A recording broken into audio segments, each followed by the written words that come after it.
Baru-baru ini, Rabu 28 Mei 2025, Presiden Prabowo mengeluarkan pernyataan yang dianggap kontroversial.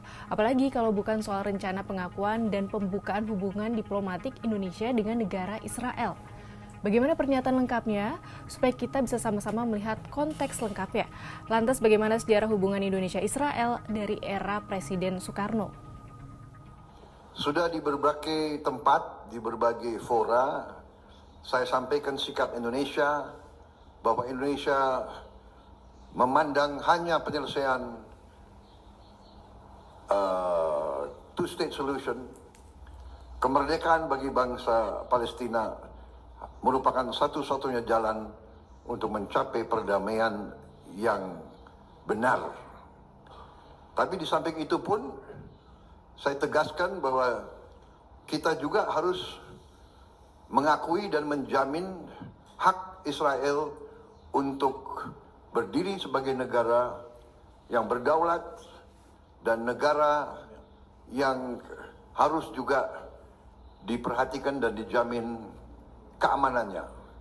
Karena itu Indonesia sudah menyampaikan begitu negara Palestina diakui oleh Israel, Indonesia siap untuk mengakui Israel dan kita siap untuk membuka hubungan diplomatik dengan Israel.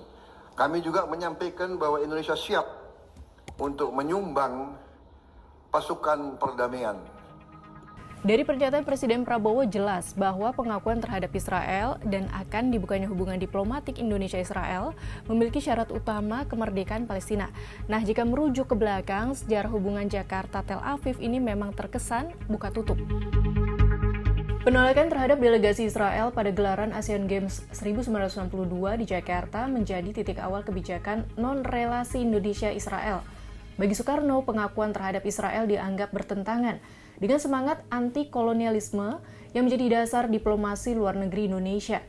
Bung Karno melihat perjuangan rakyat Palestina sebagai cerminan perjuangan bangsa-bangsa tertindas melawan penjajah.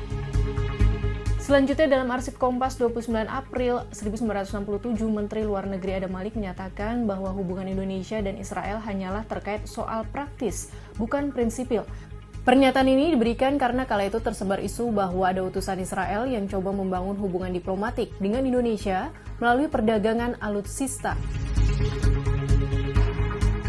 Memasuki era Orde Baru, pendekatan terhadap Israel berubah menjadi lebih pragmatis meski tetap tanpa pengakuan resmi. Saat itu tersebar isu bahwa Indonesia melakukan sejumlah kerjasama militer terbatas dengan Israel melalui perantara negara ketiga. Salah satu yang paling dikenal adalah Operasi Alpha pada 1979 hingga 1982 yang memungkinkan TNI AU membeli pesawat tempur A-4 Skyhawk.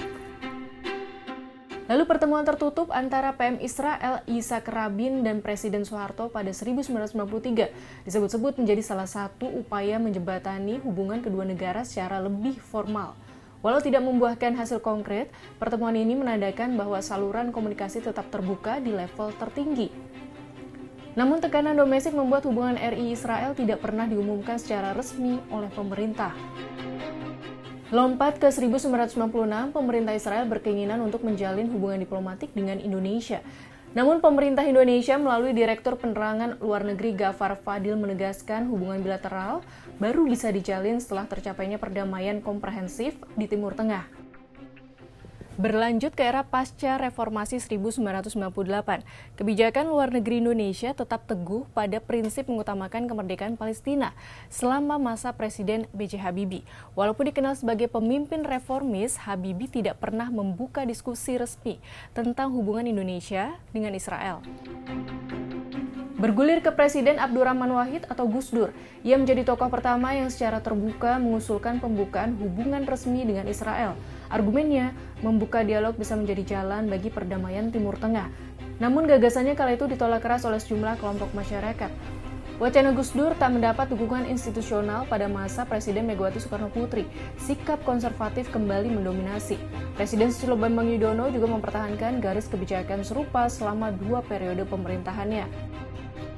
Di bawah pemerintahan Presiden Joko Widodo, komitmen terhadap kemerdekaan Palestina tetap menjadi prioritas kebijakan luar negeri.